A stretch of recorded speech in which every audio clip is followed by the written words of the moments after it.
Here we are today with another episode of Women in Electronics podcast. I'm here with two leaders that I am super excited to be here with.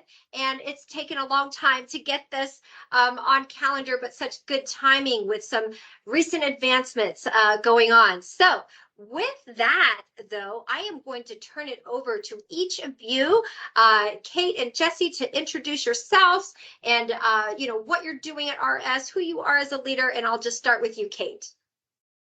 Thanks, Jackie. Just want to say I'm really excited to be doing this, and you're right, it's taken far too long, but that's not a reflection of the relationship we have with women in electronics. So fantastic to be here. So I'm Katie Cartwright. I am heading up the people team for the RS Americas region. So I am currently based out of DFW, not from around here, as you can hear.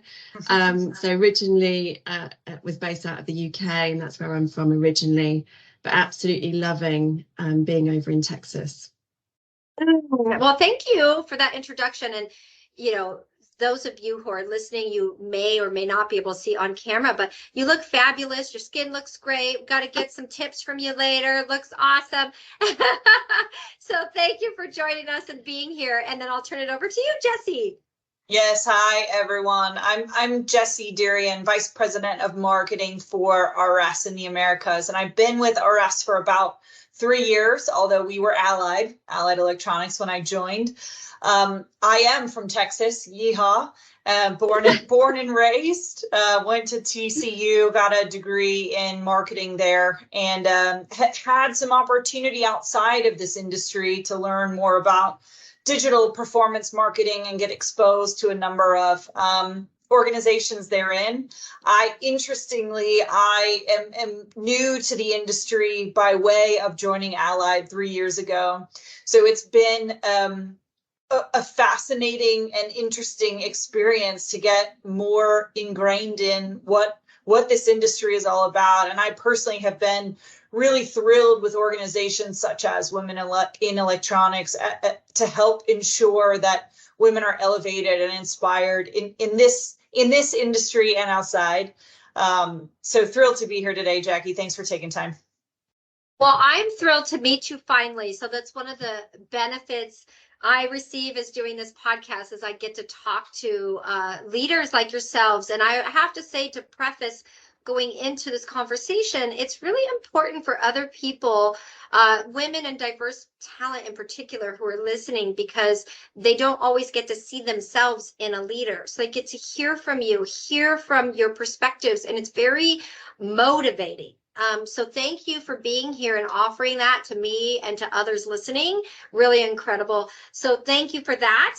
But also, okay, so you gave us a little bit of your background, and then Jesse, you just mentioned Allied, and here we are talking about RS. So let's just start with that first. And I grew up in the industry basically at a college. It was always, Allied. What is that? Why recently we've seen all this promotion around a new, going towards RS? I think there was probably some confusion before, right, about all the different organizations. But I'll turn that over to both of you, because I'm actually really interested and always wanted to know. So let's start with that question.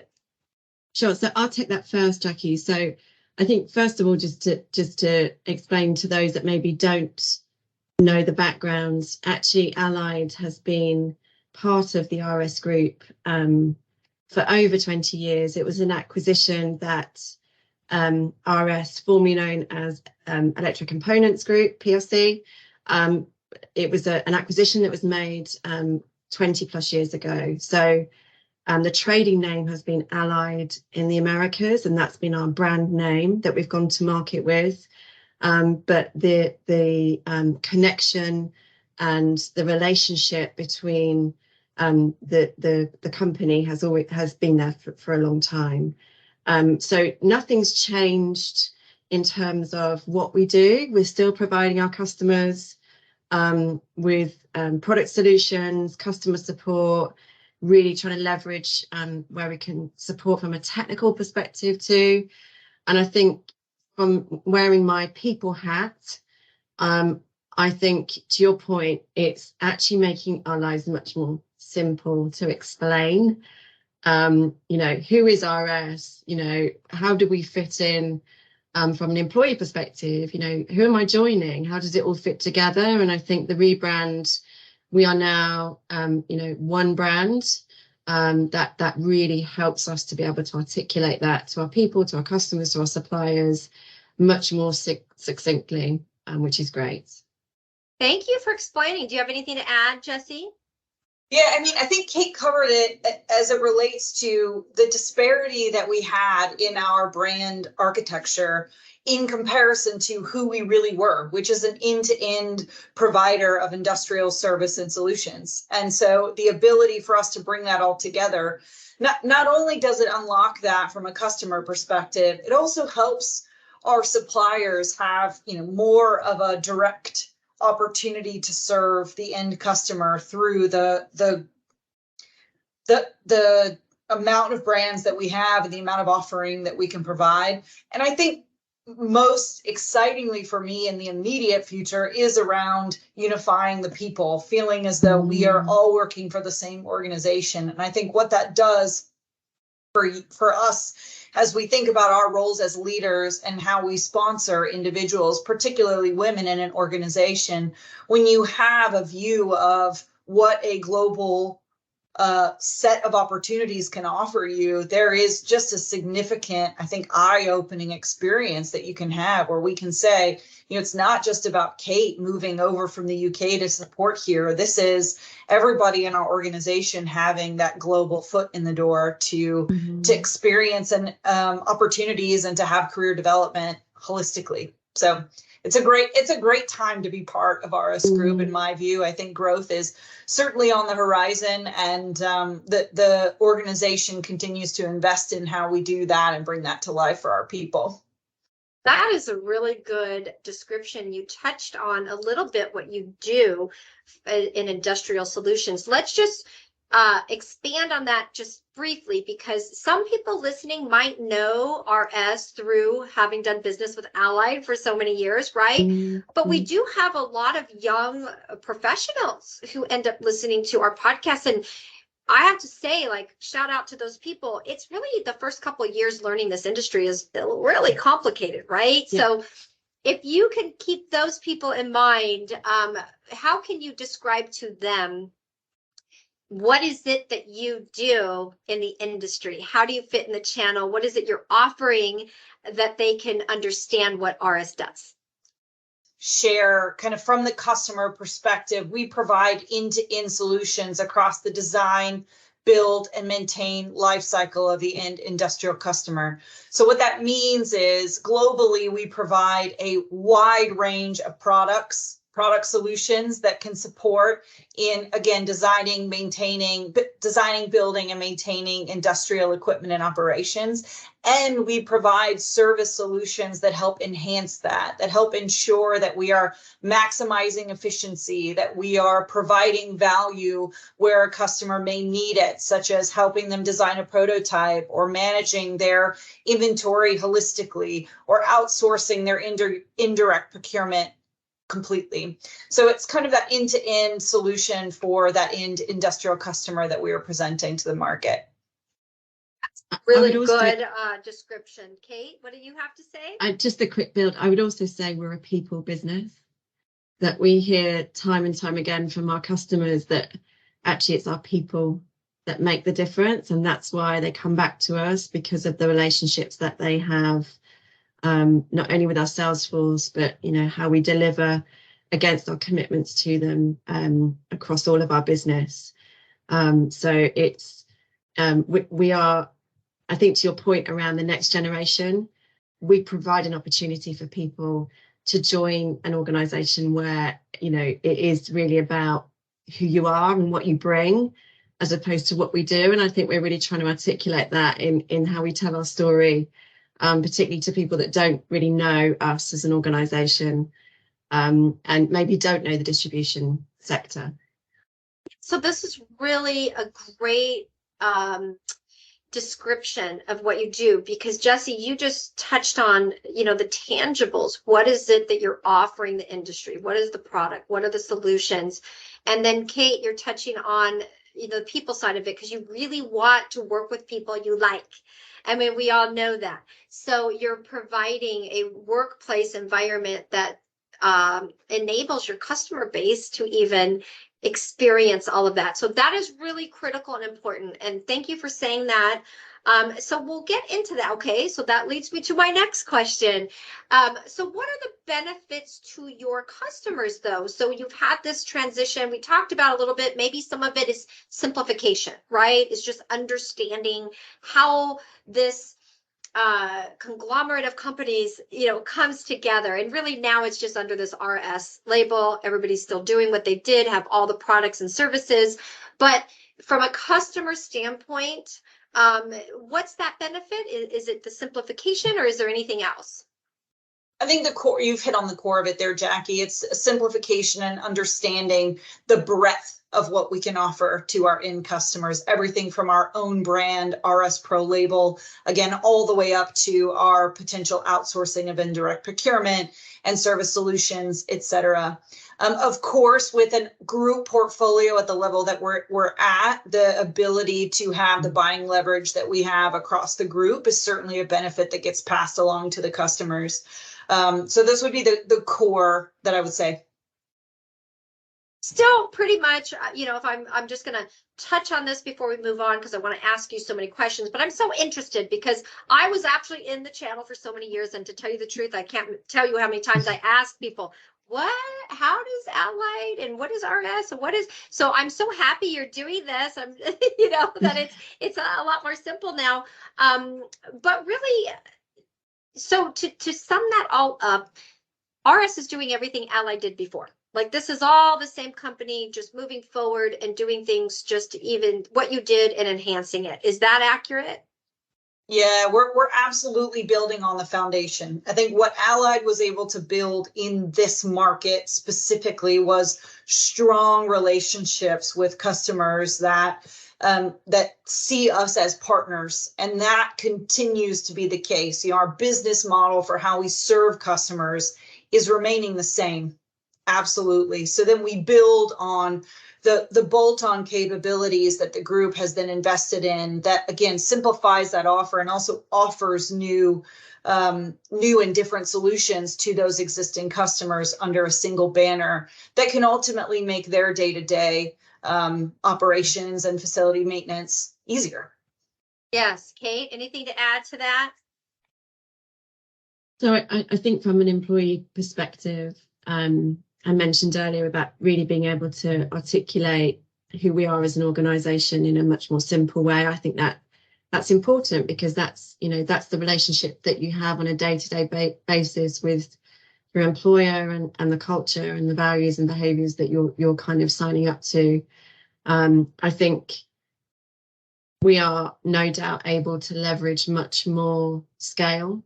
So when we think about things like our employee benefits proposition, we've recently done a piece of work to kind of really reset how we go out to market, and that's we've been able to really enhance our benefits offering to our employees as part of this rebranding process, which I think's been awesome, and we've had some really great feedback on the difference that's making to our existing employees from a retention perspective, and also when we go out and bring in great talent to join us. There's also the piece, and I think we touched on it earlier, about we want to be seen as a career destination of choice, and what was previously seen as Allied, the aperture has opened up much more broadly, and Jesse touched on it, that we are a global organization, and we are committed to creating diverse opportunities for our people, to really leverage that the variety of opportunities that we have, not just in the Americas but also overseas. So I think it really helps us to be able to pinpoint and bring to life what those opportunities might be. Well, that's really interesting. That actually just leads really nicely into my next question I had for you. because, if we talk about this industry, I've been in it so many years, and a lot of us now understand the impact of what we do. We're not just selling components, right? We have a massive impact on the globe with what we do with innovation and all the technology. People, I think, sometimes lose a little focus on that. We do get really into the nuts and bolts of what we do, but say what RS does, it is an essential impact on the globe for innovation, medical advancements, all kinds of advancements in so many ways. To me, that's really attractive, and hopefully people get passionate about the impact, right? Mhm. So what is it that, if I'm reflecting on myself, that is part of what excites me to stay a part of this industry? What is it that excites each of you, right? About not only the RS, but the industry, and what motivates you to get up and do your daily, every day. You have these very professional careers, you have big titles. How is it you stay in the game and motivated every day? So I'll start with you, Jessie. Amazing. I love the question, Jackie, and you kind of led the witness there with the answer, but I couldn't agree more, which is when you take a step back and look at the value that we can bring to the world through being able to deliver the pieces, parts, components, services that we are to our end customers. Like it's really astounding. And that's been a piece of work that I've had the pleasure of doing over the last couple of years, is extracting those customer stories and looking at, we're helping people get to the moon. Astronauts get to the moon. We're helping people that are, as you said, incredible medical advancements. We're helping to support the electric vehicle trends that are out there that are helping to improve overall sustainability, et cetera. And at our core as an organization, our mission is to make amazing happen for a better world. And that last bit is what, for me, really gets me excited and thinking about, at the end of the day, what is the end result that we're getting out of these customers? And it brings it all into perspective, especially when you're in a position where there's a lot going on and you're trying to, make sense of it and get yourself out of bed in the morning and all of that. It's ground yourself in what are you ultimately offering to the world today? And I personally have been really impressed with how dedicated RS Group is to making some and pledging some significant commitments to the environment, to innovation, advancement, et cetera. So that's it for me. All right. Well, that is an excellent answer. So, Kate? I don't think I can top that, really. Can I, Jackie? I mean, that's like 10 out of 10, Jessie. Not that we're in competition. So. I'm always in competition, Kate. Yeah, I know you are. I know you win. So I think for me, we talk a lot at RS about having a purpose-led, performance-led, but also a purpose-led culture. And as a leadership team, we spent quite a bit of time around unpacking not just what that means from an organizational perspective, which is about making amazing happen for a better world. So we're not just here to make money. We want to actually do work that's worthy and contribute to the communities in which we operate, the environment within which we live. But also, what is it that drives our leaders individually? What is it that gets them out of bed in the morning? And what really, tapping into that is so important. And I think for me, it's about what I love about being here is that I have the opportunity to really influence the culture of the organization and enrich, the lives of our employees and our future employees through the culture that we create and how our leadership team shows up on a day-to-day basis in a way that, our people feel like they are seen as, their true selves, and they can bring their true selves to work every day. We don't just think about our people as, a route to an end to deliver something. We think about them as their whole person. And we think about, their health and well-being. That's so important to us, and we want them to thrive here. And I think a lot of organizations talk the talk, but I think we're on a journey. But I think I'm really loving how that culture is coming to life here at RS, and the feedback that I'm getting is that people feel that, they feel it on a day-to-day basis, which I think is really special, actually. Success right there. Like you said, people thriving in their organization. So as we go along with Women Electronics, we're really trying to help people thrive, right, where they are. So I like that you're trying to do that. And I'll just ask, I'm going to interject one thing before I get to my next question, but being the people side of things, Kate, this is directed at you. So much we hear about this ESG. Maybe some people don't, know what that is who are listening, but it's too extensive to explain. But environmental, social governance, I know a lot of the organizations have been focused on the E. We're not, we really don't have a lot to add in that area. But the S part, it's what you're talking about. It's linking that DE and IB now belonging into the S and ESG. So you do have programs and you have initiatives in place, and you're thinking of that S part of ESG, correct?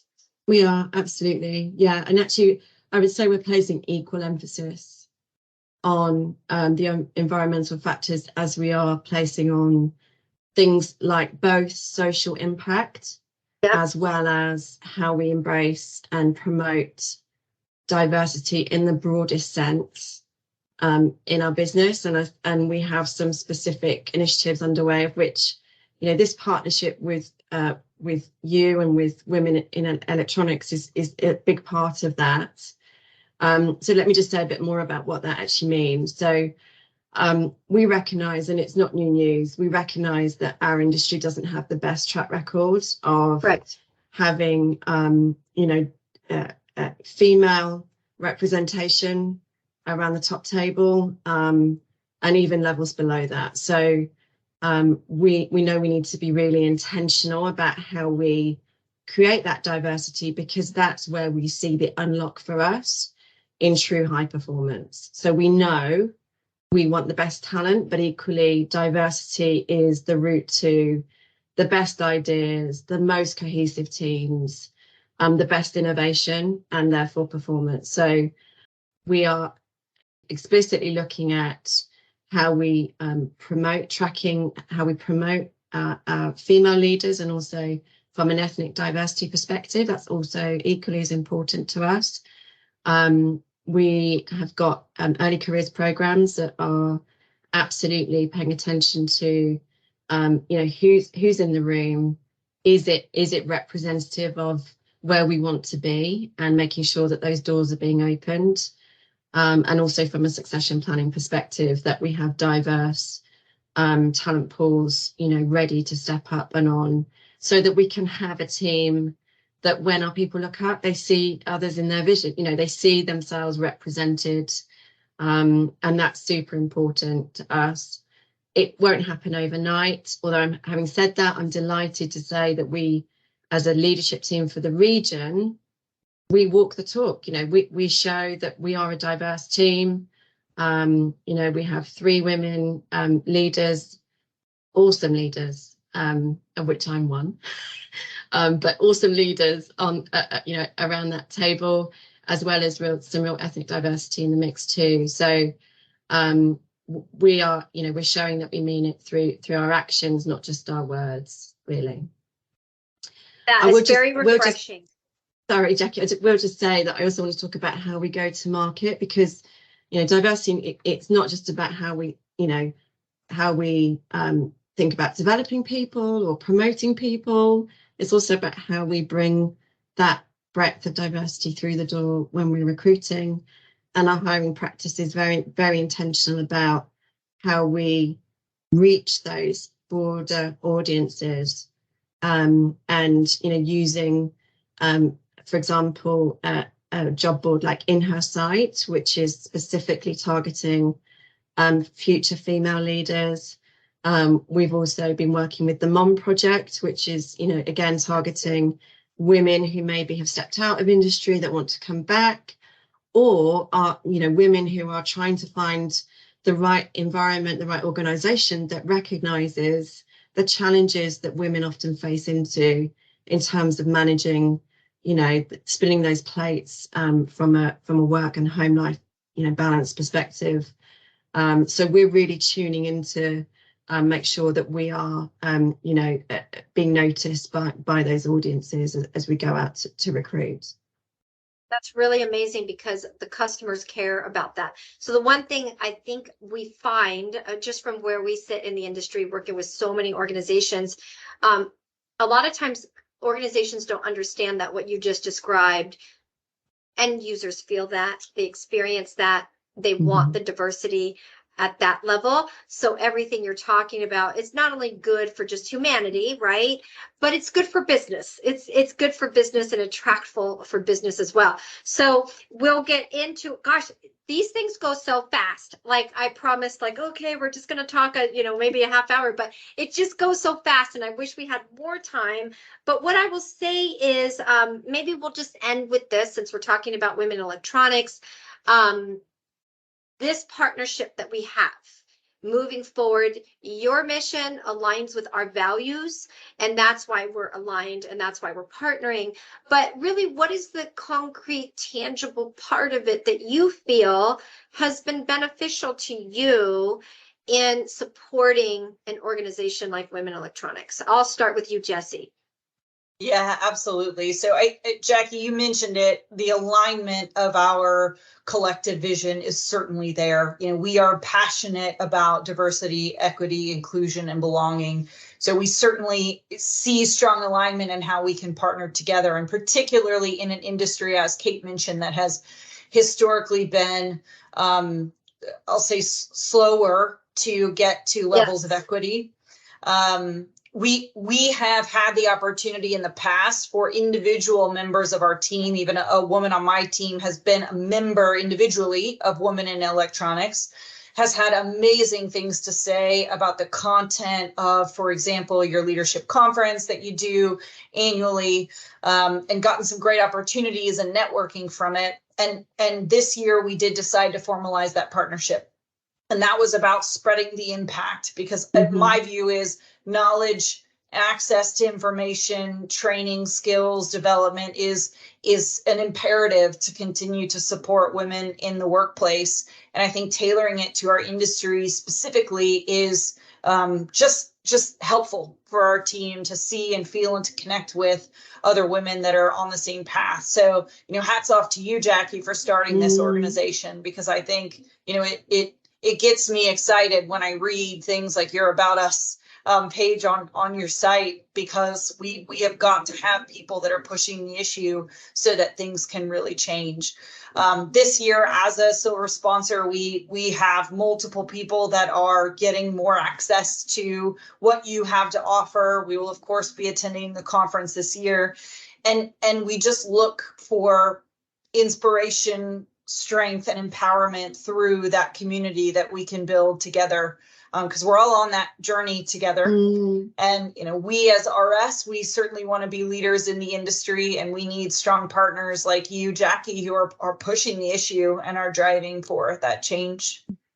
I appreciate that, and I'll add to I appreciate you thanking me. There's a team of people. If I think of starting Women Electronics, just like you think in your organization, what it requires. So our executive team, Monica Heifel, Amy Keller, I mean, really, I think we've met every week for, since 2017. So, and beyond that, council members, board of directors, advisory boards. When you think about these initiatives, I would say for women listening and people, men listening too, like say Women Electronics is not the Jackie Show. It's a movement on behalf of so many people. I'm right now being the spokesperson, right? But it's the movement, it's the mission. And just like what you're doing internally, it's more than Jessie and Kate, and it's so many people behind you, right? That are trying to drive this kind of change. But Kate, with that, I'll turn it over to you for your comments. I don't want to interrupt, but I do, because I want to comment on something, Jackie, that you just did that stands out to me as something that women tend to do better, which is recognizing on behalf of a group of people and ensuring that everyone's names are mentioned and that we bring everyone along in a process like this. And I think amazing that you do that. I think we generally as women do that, and that's one of the things that is why it's so important to have that at a top table, because it helps everyone feel a part of whatever it is you're trying to do, whether it's making a car or sending a man to the moon. You're all a part of, and you're all contributing to that end objective. So I noticed that and I wanted to call it out. Well, I appreciate that. And I'll just say real quick, it's so interesting because, when you think of an organization and what it takes, especially you just said global organization, same with Women Electronics growing globally, one person can't possibly do everything that needs to be done. And I think as women, some of our natural superpowers as well. We've done a lot of brain research, and I love this presentation we're giving recently. But one of our natural, superpowers is to recognize that we don't know it all. We're okay with knowing what our gaps are and pulling in others that can fill those gaps. So you are here representing, obviously, RS, and behind you, right? There's so many people and so many hands and so much passion. So I always talk about passion in leadership, meaning, purpose. And it's when those people come to the forefront to have the courage to represent all those people, right? So Kate, I will turn it over to you for some concluding thoughts. So I'll just say that I think our partnership, it has already shown huge value in terms of the access to opportunity that your organization brings for our people. Being able to get into the rooms with like-minded individuals that are, as Jessie mentioned, on a similar path to you when you're trying to forge ahead and maybe needing some support or needing some mentorship, and being able to tap into that network in a way that actually makes that easier when we're trying to spin all our plates, that that those doors are being opened by virtue of your organization. And I think that's hugely powerful. And I always say, when I love to mentor and support others, and I always say, look, who's your sponsor? Everybody needs a sponsor and a champion, and I think your network it really provides access to individuals that can help female leaders feel like they can fulfill their potential, and give them that encouragement and support that is so needed to overcome the hurdles that, no matter how much we try and knock them down, they do exist and they are real. So I'm super excited about our ongoing partnership, and for the difference that we're going to make to the female leaders of tomorrow that are part of this experience. So yeah. Oh, this has been such a nice conversation, and I feel like I don't want to say goodbye, but I love learning more about RS and the heart of the organization. You both as leaders, I respect and admire, and your teams of people behind you. So congratulations on what you're doing in the industry. Love that we're working together, and all that we can accomplish together. So with that, thank you for being here, and we will chat again soon. Yeah, thank you, Jackie. Thanks, Jackie. It's been fun. Thank you. Thank you.